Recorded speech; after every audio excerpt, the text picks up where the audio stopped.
Assalamualaikum warahmatullahi wabarakatuh.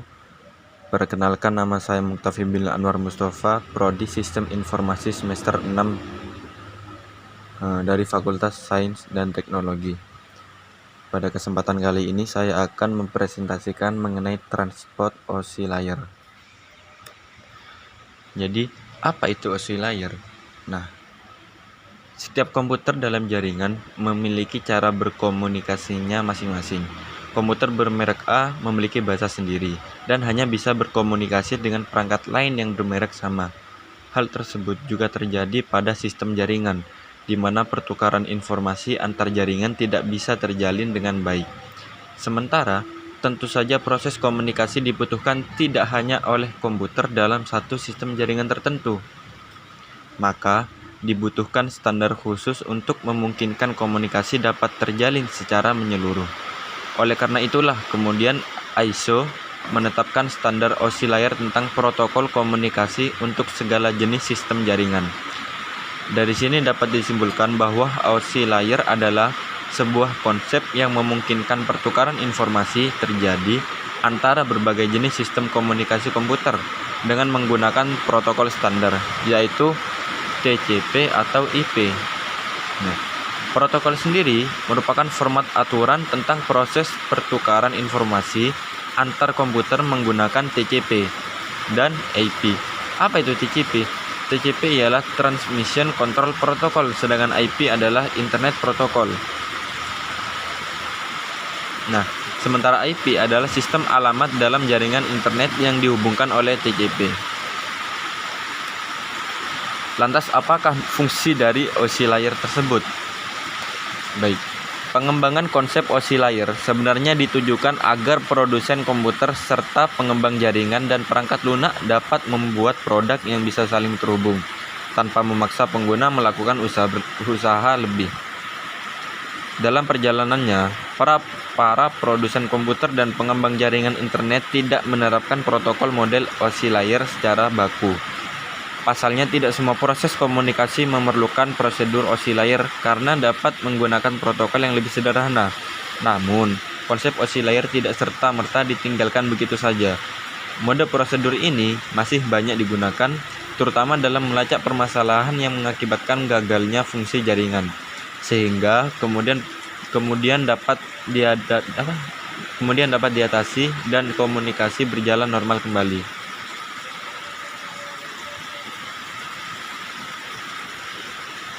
Nah, apa macam-macam oscillator?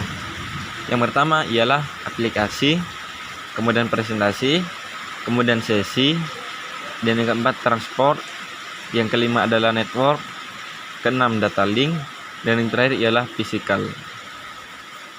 Baik, yang pertama itu aplikasi. Aplikasi ini, tahapan ini berhubungan langsung dengan pengguna. Aplikasi layer merupakan prosedur penyambungan komunikasi dari perangkat. Artinya, aplikasi layer adalah penghubung antara perangkat dan sistem komunikasi. Contohnya saat mengirim surel. Program email seperti Gmail akan memulai komunikasi dengan jaringan sebelum pesan bisa dikirim. Disinilah aplikasi layer berlangsung melibatkan protokol HTTP, SMTP, FTP, dan Telnet. Selanjutnya ialah presentasi. Presentasi layer bertanggung jawab untuk mempersiapkan data agar bisa digunakan dengan program tertentu, atau dengan kata lain, mempresentasikan data agar program tersebut dapat menyerap, mengakses, dan menggunakannya. Presentasi layer berperan sebagai penerjemah bahasa komunikasi yang berbeda antara dua perangkat komputer, melakukan enkripsi data dari perangkat sumber, lalu mendekripsinya pada perangkat penerima. Yang ketiga ialah sesi atau session. Durasi waktu yang diperlukan untuk berkomunikasi disebut session atau sesi. Lapisan ini bertanggung jawab untuk membuka jaringan dalam durasi waktu yang cukup agar pertukaran data berjalan dengan baik. Session layer mengirimkan data melalui pos-pos. Contohnya, untuk mengirim 100 data, session layer bisa mengatur penempatan pos setiap 10. Jika setelah mencapai 50 tiba-tiba jaringan putus, maka pengiriman data bisa diulangi dari pos terakhir. Kemudian yang 4 ialah transport. Transport layer berperan sebagai penanggung jawab kiriman pesan antara dua perangkat, mengambil data dari layer sebelumnya dan meneruskannya ke lapisan berikutnya, sekaligus memastikan bahwa data tersampaikan dengan baik. Lapisan ini juga bertanggung jawab mengendalikan alur komunikasi antara dua perangkat yang kecepatan internetnya berbeda, agar dapat saling mengoptimalkan. Juga memastikan data tersampaikan secara lengkap dan meminta kiriman ulang jika gagal. Yang kelima, network berarti jaringan.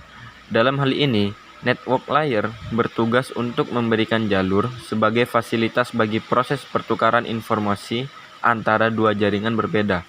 Network layer tidak diperlukan pada komunikasi perangkat di jaringan yang sama. Nah, network layer ini mencari jalur komunikasi terbaik antara jaringan. Lapisan ini menyalurkan data kiriman dari perangkat sumber dengan cara membaginya dalam paket-paket kecil, lalu menyusunnya kembali ketika telah sampai pada perangkat penerima.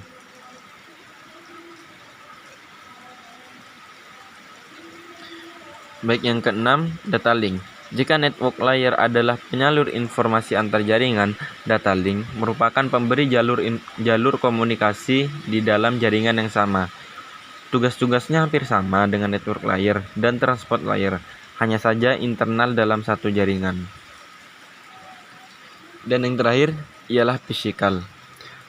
Lapisan paling dasar dari ketujuh OSI layer bertanggung jawab mentransmisikan data dalam bentuk bit stream.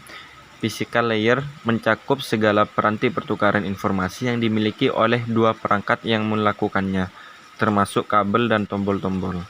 Bit stream bisa dikatakan sebagai data digital. Bentuknya tak kasat mata dan berurutan melalui alur tertentu yang bisa ditransmisikan melalui media fisik. Contoh data digital seperti tegangan listrik, frekuensi radio, frekuensi internet, cahaya, dan lain-lain.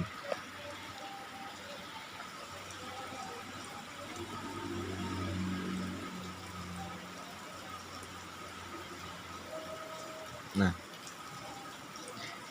kita masuk ke cara kerja OSI layer.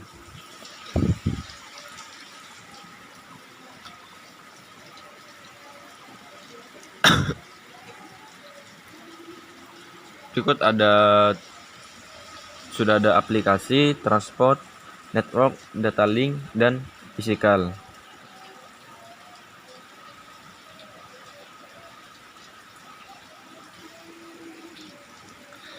Setelah mengetahui 7 model OSI layer, kini saatnya mempelajari cara kerja OSI layernya. Yang jika dianalogikan, cara kerja OSI layer ini seperti proses pengiriman paket, yang mana harus melewati beberapa tahapan pengiriman agar dapat sampai ke tujuan.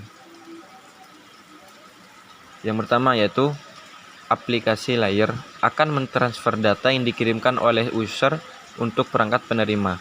Kemudian ketika sampai di presentation layer, maka akan terjadi konversi format jaringan dari email.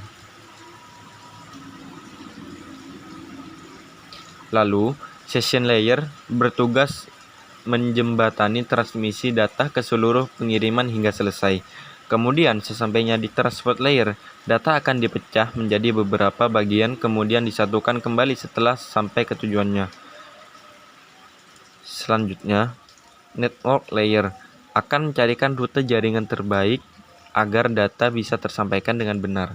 Nah, proses berlanjut ketika sudah di data link layer, yaitu akan membagi data menjadi bentuk frame. Setelah itu akan menuju physical layer, data akan dikirimkan melalui perantara jaringan ke penerima. Untuk langkah yang terakhir, alur pengiriman data akan berganti dari physical layer menuju aplikasi layer.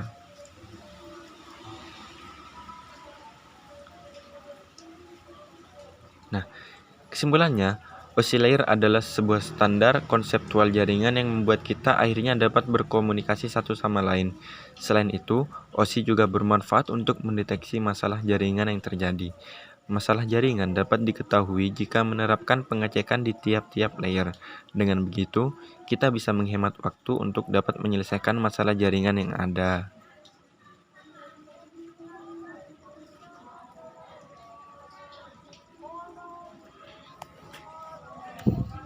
Baik, mungkin hanya itu yang dapat saya sampaikan. Kurang lebihnya mohon maaf. Wassalamualaikum warahmatullahi wabarakatuh.